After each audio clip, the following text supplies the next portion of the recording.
Hello, reading room. It is Dr. Annette Feravich, and she is back. I am back with all of my wraps on. I am back with volume. I am so sorry.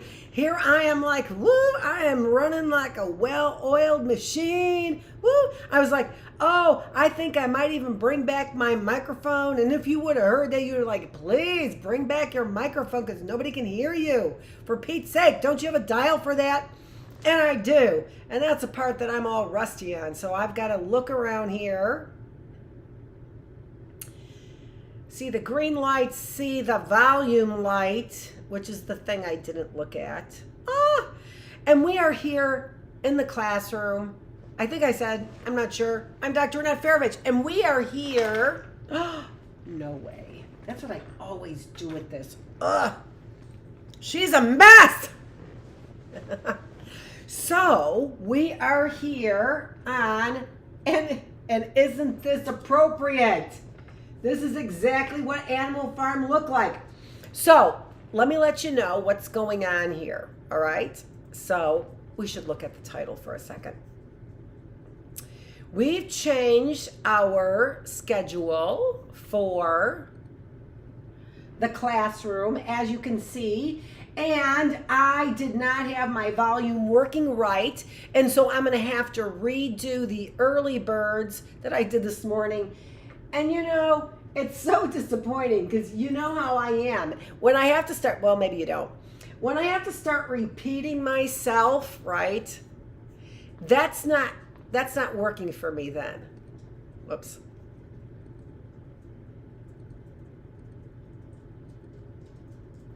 Let's go to the reading room there. So it is much better for me to have delivered it the first time, not after being rehearsed or seen or anything. And that's really different, isn't it, than like regular actors and or even news reporters, right? MSNBC. You see it, and that's the reason why you don't ever get this authentic reaction. Although it is interesting because I've had to redo, and you do get authentic reactions from me. So we are going to do, look at this. Look at our little Animal Farm, folks. Cow should be in back because he's larger. How appropriate for today. We are getting back to Animal Farm. And so this actually would be day 10 of Animal Farm. And I don't even know, I do know what happened. I couldn't find the book, right? And then I was reading online, which does not give you this authentic Dr. Feravich. And I also didn't like the way Animal Farm was going.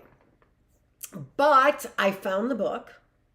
I don't have to read online, which was the problem because I also didn't have my glasses that day. So reading online worked well for me. But I didn't have my, that was part of the, oh yeah, it was part of the story because I don't think that I could see the right chapter. I think that the lines were all blurring because I said that the chapter we were reading was chapter 8. It was clearly chapter 7. So, Animal Farm people, I also want to tell you that I looked up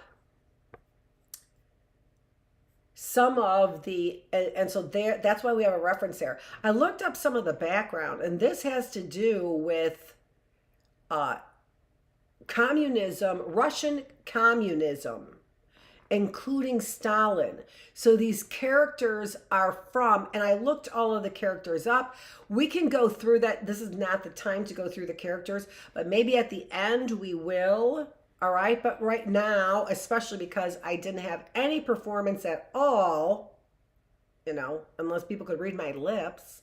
And actually, there are people who could read my lips, and I could read my lips. Good morning, early birds. I could read that. Anyway, or wow, or what? So I guess I am a lip reader. That's my point. We're back to Animal Farm. George Orwell's classic. Let's keep going, shall we? Chapter 8. A few days later, when the terror caused by the executions had died down, That's right. So I did reread chapter 7 before I went into it, and they had mass executions going on. Oh, yeah, yes, I did highlight. I did. Chapter 7. So to go back to.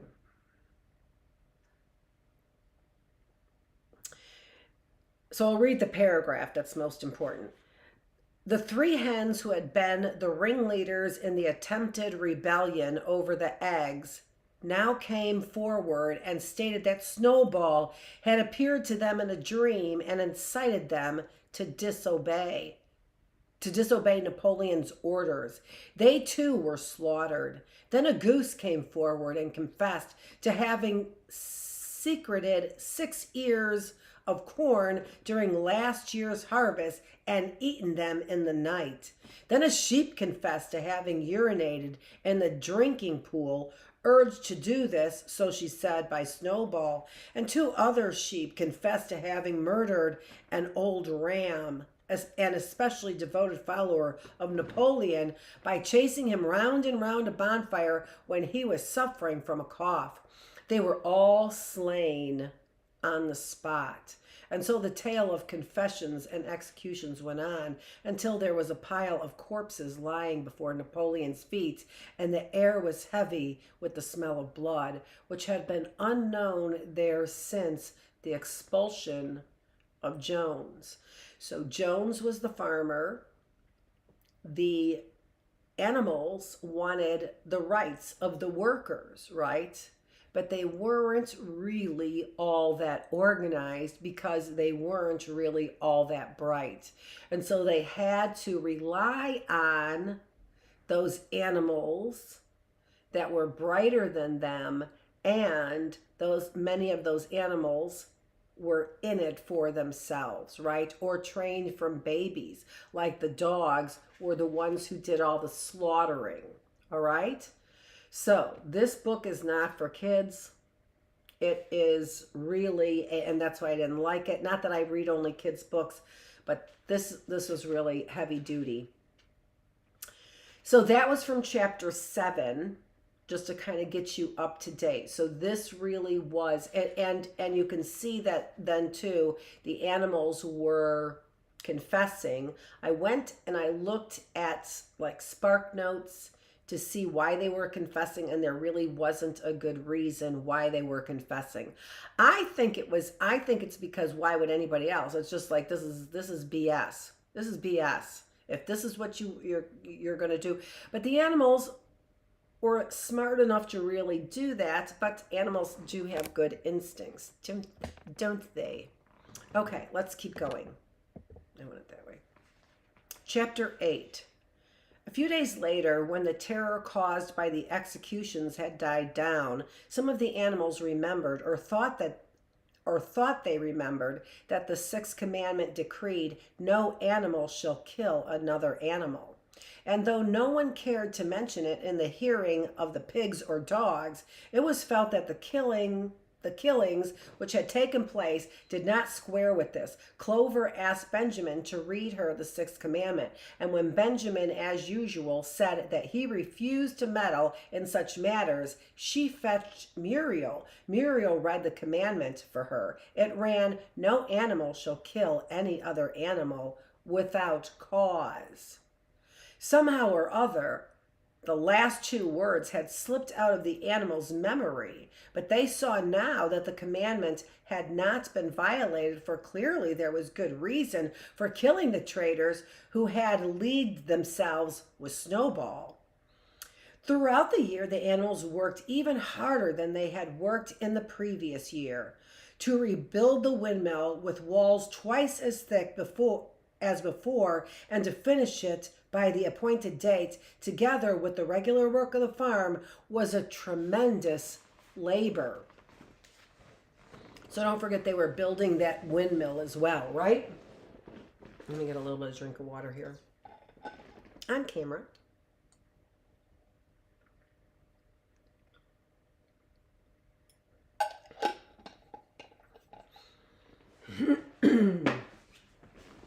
Okay.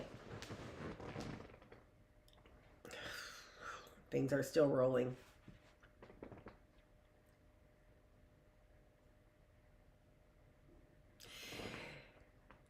There were times when it seemed to the animals that they worked longer hours and fed no better than they had done in Jones's day. On Sunday morning, Squealer, holding down a long strip of paper with his trotter, would read out to them lists of figures proving that the production of every class of foodstuff had increased by 200%, 300%, or 500%, as the case might be. The animals saw no reason to disbelieve him, especially as they could no longer remember very clearly what conditions had been like before the rebellion. All the same, there were days when they felt that they would sooner have had less figures and more food. All orders were now issued through Squealer or one of the other pigs. Napoleon himself was not seen in public as often as once in a fortnight. When he did appear, he was attended not only by his retinue of dogs, but by a black cockerel who marched in front of him and acted as a kind and trumpeter, letting out a loud cock-a-doodle-doo before Napoleon spoke. Even in the farmhouse, it was said, Napoleon inhabited separate apartments from the others. He took his meals alone with 2 dogs to wait upon him, and always ate from the Crown Derby dinner service, which had been in the glass cupboard in the drawing room. It was also announced that the gun would be fired every year on Napoleon's birthday, as well as on the other 2 anniversaries. Napoleon was now never spoken of simply as Napoleon. He was always referred to in formal style as our leader, Comrade Napoleon, and the pigs liked to invent for him such titles as Father of all animals, Terror of mankind, Protector of the sheepfold, Duckling's friend, and the like. In his speeches, Squealer would talk with the tears rolling down his cheeks of Napoleon's wisdom, the goodness of his heart, and the deep love he bore to all animals everywhere, even and especially the unhappy animals who still lived in ignorance and slavery on other farms. It had become usual to give Napoleon the credit for every successful achievement and every stroke of good fortune. You would often hear one hen remark to another, under the guidance of our leader, Comrade Napoleon, I have laid 5 eggs in 6 days. Or 2 cows enjoying a drink at the pool would exclaim, thanks to the leadership of Comrade Napoleon, how excellent this water tastes. The general feeling on the farm was well expressed in a poem entitled Comrade Napoleon, which was composed by Minimus and which ran as follows. Friend of fatherless, fountain of happiness, Lord of the swill bucket, oh, how my soul is on fire when I gaze at thy calm and commanding eye, like the sun in the sky, Comrade Napoleon. Thou art the giver of all that thy creatures love, full belly twice a day, clean straw to roll upon. Every beast, great or small, sleeps at peace in his stall. Thou watchest over all, Comrade Napoleon.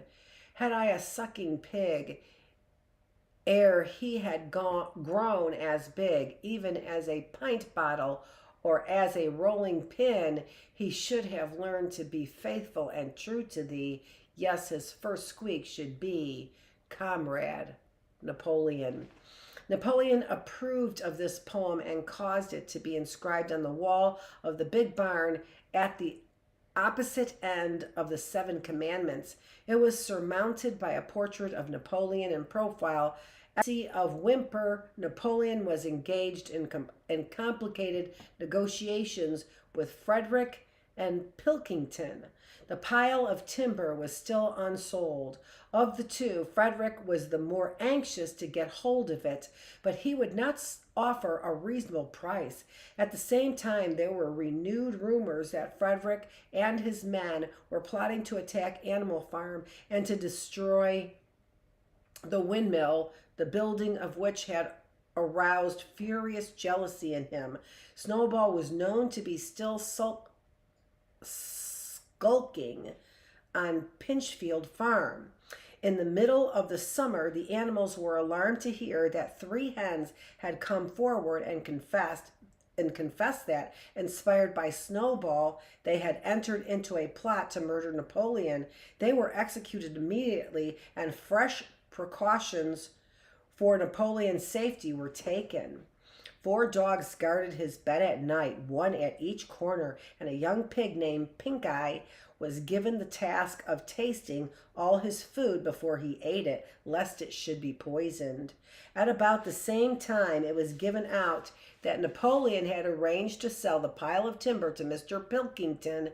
He was also going to enter into a regular agreement for the exchange of certain products between Animal Farm and Foxwood. The relations between Napoleon and Pilkington, though they were only conducted through Whymper, were now almost friendly. The animals distrusted Pilkington as a human being, but greatly preferred him to Frederick, whom they both feared and hated. As the summer wore on and the windmill neared completion, the rumors of an impending treacherous attack grew stronger and stronger. Frederick, it was said, intended to bring against them 20 men, all armed with guns, and he had already bribed the magistrates and police so that if he could once get hold of the title deeds of Animal Farm, they would ask no questions. Moreover, terrible stories were leaking out from Pinchfield about the cruelties of that Frederick practiced upon the animals. He had flogged an old horse to death. He starved the cows. He had killed a dog by throwing it into the furnace. He amused himself in the evenings by making cocks fight with splinters of razor blades tied to their spurs. The animals' blood boiled with rage when they heard of these things being done to their comrades, and sometimes they clamored to be allowed to go out in a body and attack Pinchfield Farm, drive out the humans, and set the animals free. But Squealer counseled them to avoid rash actions and trust in Comrade Napoleon's strategy. Nevertheless, feelings against Frederick continued to run high. One Sunday morning, Napoleon appeared in the barn and explained that he had never at any time contemplated selling the pile of timbers to Frederick. He considered it beneath his dignity, he said, to have dealings with scoundrels of that description. The pigeons, who were still sent out to spread tidings of the rebellion, were forbidden to set foot anywhere on Foxwood, and were also ordered to drop their former slogan of death to humanity in favor of death to Frederick. In the late summer, yet another of Snowball's machinations was laid bare. The wheat crop was full of weeds, and it was discovered that on one of his nocturnal visits, Snowball had mixed weed seeds with the seed corn. A gander who had been privy to the plot had confessed his guilt to Squealer and immediately committed suicide by swallowing deadly nightshade berries. The animals now also learned that Snowball had never, as many of them had believed hitherto, received the order of Animal Hero First Class. This was merely a legend which had been spread some time after the Battle of the Cowshed by Snowball himself. So far from being decorated, he had been censured for showing cowardice in the battle. Once again, some of the animals heard this with certain bewilderment, but Squealer was soon able to convince them that their memories had been at fault. In the autumn, by a tremendous exhausting effort, for the harvest had to be gathered at almost the same time, the windmill was finished. The machinery had still had still to be installed, and Whimper was negotiating the purchase of it, but the structure was completed. In the teeth of every difficulty, in spite of inexperience, of primitive implements, of bad luck, and of Snowball's treachery, the work had been finished punctually to the very day. Tired out but proud, the animals walked round and round their masterpiece, which appeared even more beautiful in their eyes than when it had been built the first time. Moreover, the walls were twice as thick as before. Nothing short of explosives would lay them low this time. And when they thought of how they had labored with discouragements they had overcome, and the enormous difference that would be made in their lives when the sails were turning of the dynamos running, when they thought of this, their tiredness forsook them, and they gambled round and round, and they gambled round and round the windmill, uttering cries of triumph. Napoleon himself, attended by his dogs and his cockerel, came down to inspect the completed work. He personally congratulated the animals on their achievement and announced that the mill would be named Napoleon Mill.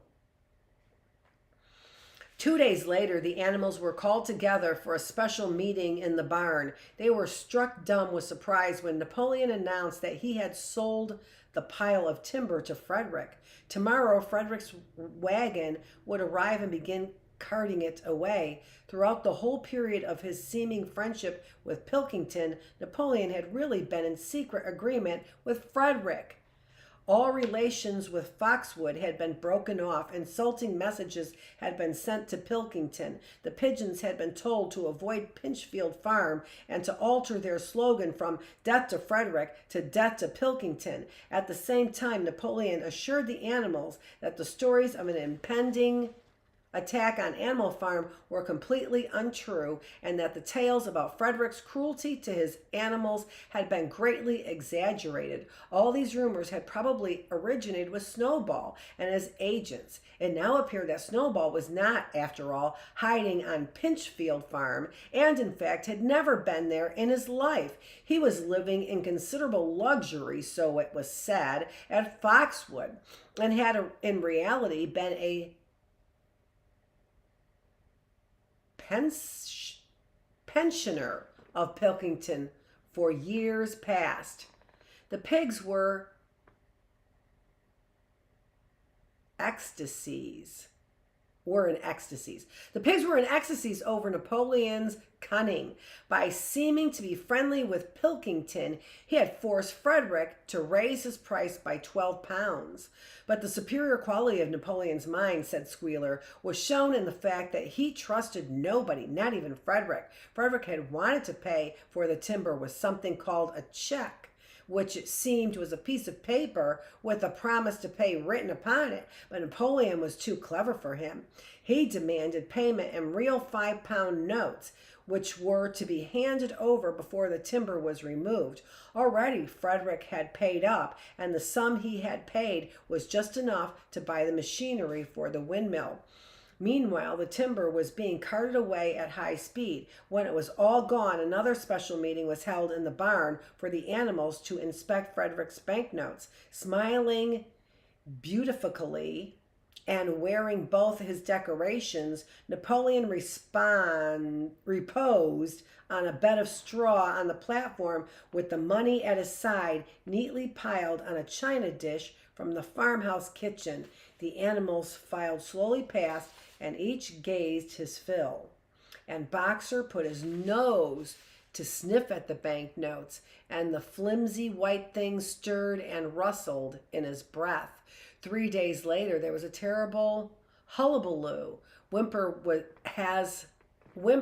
his face deadly pale, came racing up the path on his bicycle, flung it down in the yard, and rushed straight into the farmhouse. The next moment, a choking roar of rage sounded from Napoleon's apartments. The news of what had happened sped round the farm like wildfire. The banknotes were forgeries. Frederick had got the timber for nothing. Napoleon called the animals together immediately and in a terrible voice pronounced the death sentence upon Frederick. When captured, he said Frederick should be boiled alive. At the same time, he warned them that after this treacherous deed, the worst was to be expected. Frederick and his men might make their long-expected attack at any moment. Sentinels were placed at all the approaches to the farm. In addition, 4 pigeons were sent to Foxwood with a conciliatory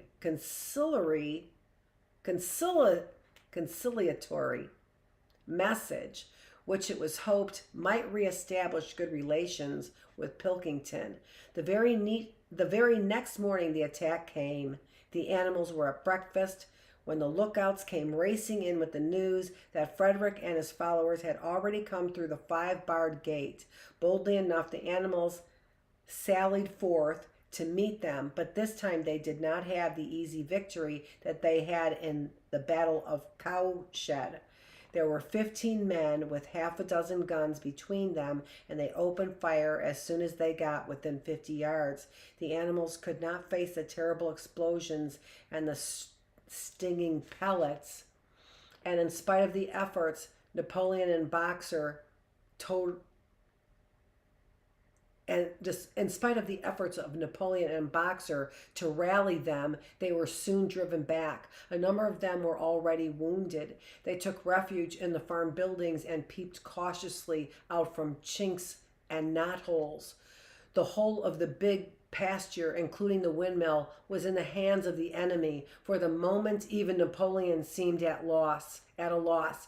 He paced up and down without a word, his tail rigid and twitching. Wistful glances were sent in the direction of Foxwood. If Pilkington and his men would help them, the night might yet be won. But at this moment, the 4 pigeons who had been sent out on the day before returned, one of them bearing a scrap of paper from Pilkington. On it was penciled the words, "Serves you right." Meanwhile, Frederick and his men had halted about the windmill. The animals watched them, and a murmur of dismay went round. 2 of the men had produced a crowbar and a sledgehammer. They were going to knock the windmill down. "Impossible!" cried Napoleon. "We have built the walls far too thick for that. They could knock it down. They could not knock it down in a week.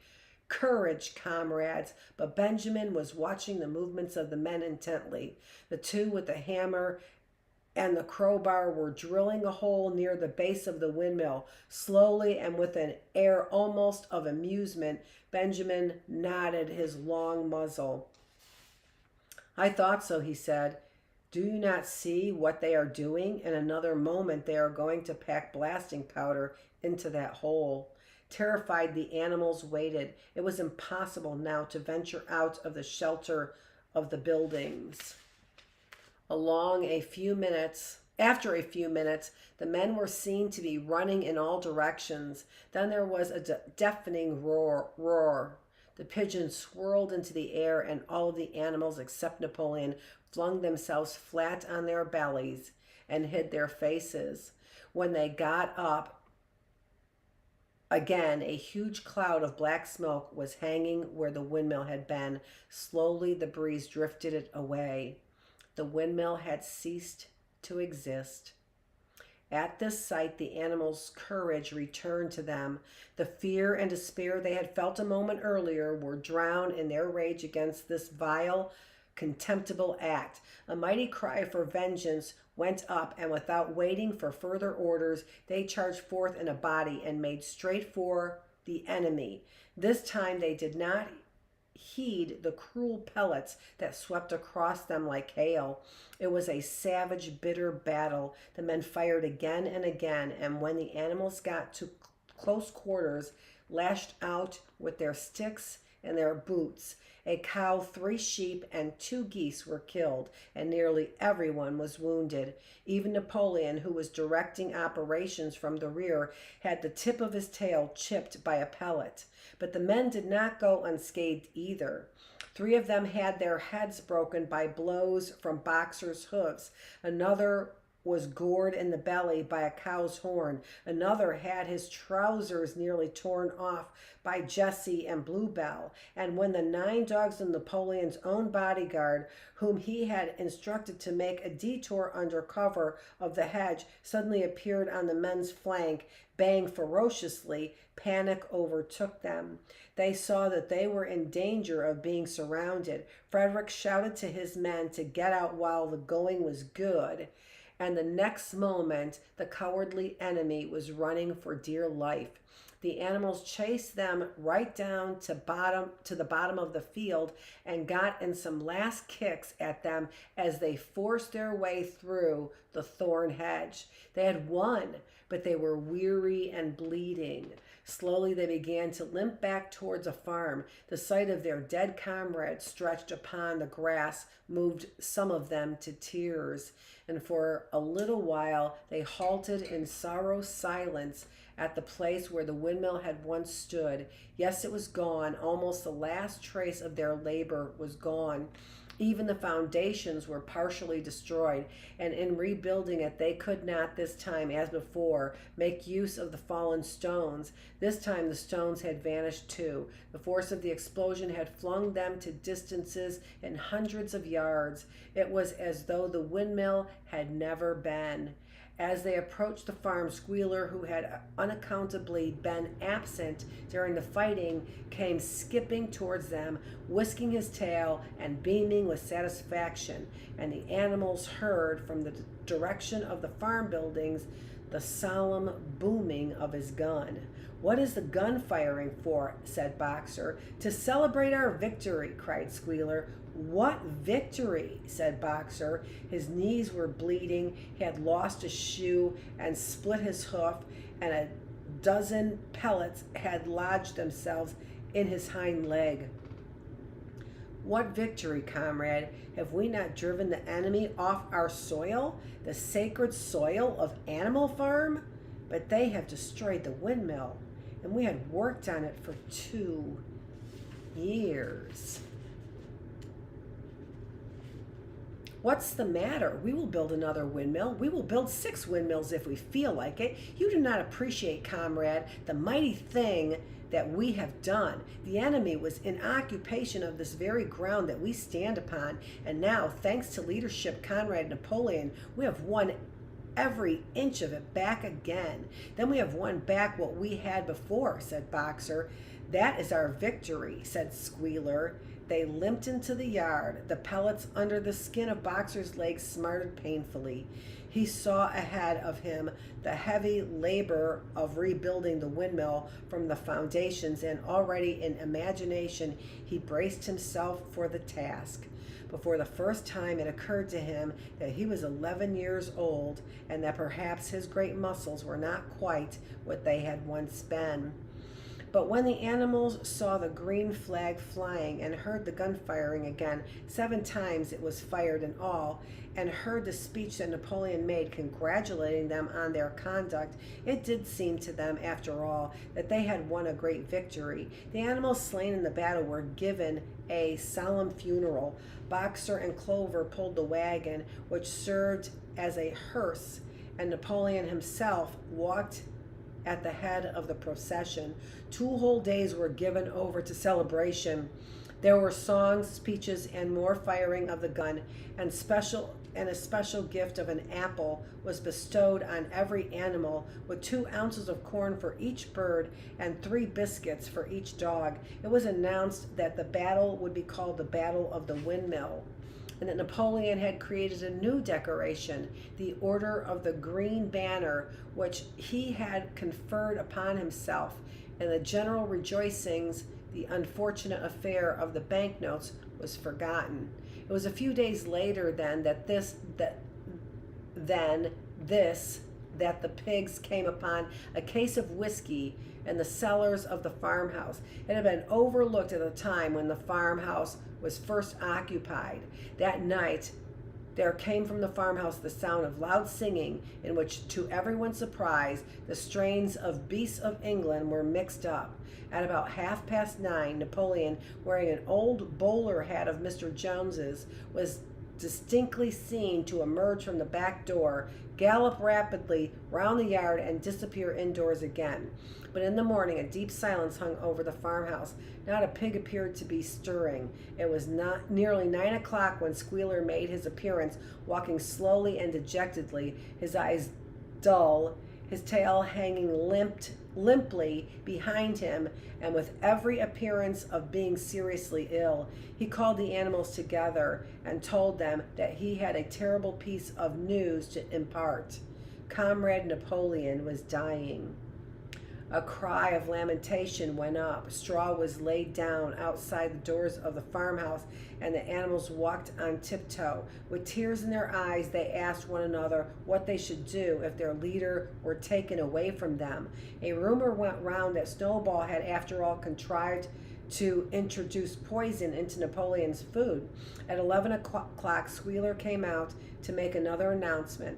At his last act upon earth, Comrade Napoleon had pronounced a solemn decree. The drinking of alcohol was to be punished by death. By the evening, however, Napoleon appeared to be somewhat better, and the following morning Squealer was able to tell them that he was well on the way to recovery. By the evening of that day, Napoleon was back at work, and on the next day it was learned that he had instructed Whymper to purchase in Willingdon some booklets on brewing and distilling.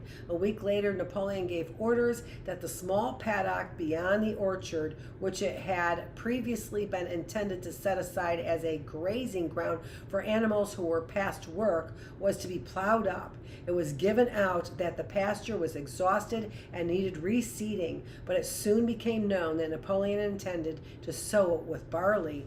About this time, there occurred a strange incident which hardly anyone was able to understand. One night at about 12 o'clock, there was a loud crash in the yard, and the animals rushed out of their stalls.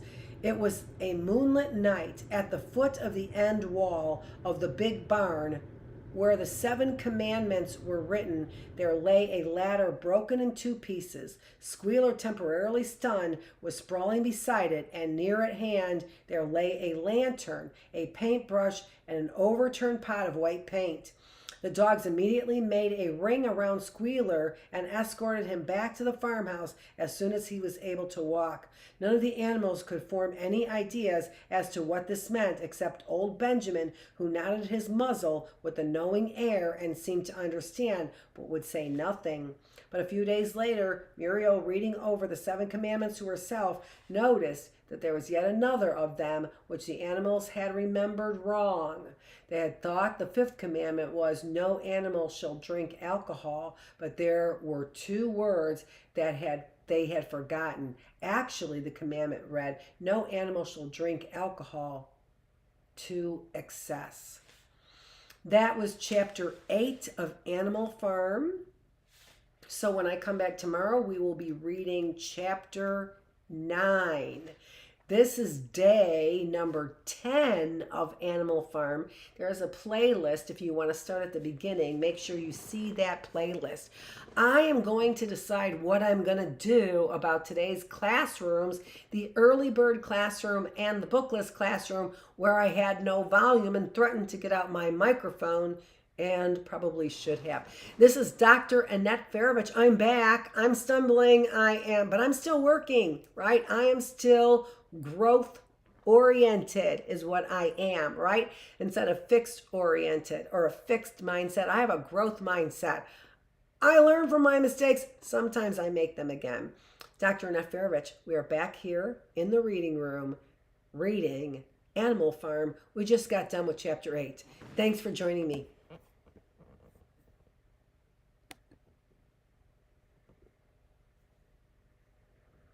Oh boy. Oh, there it is. All right, thanks.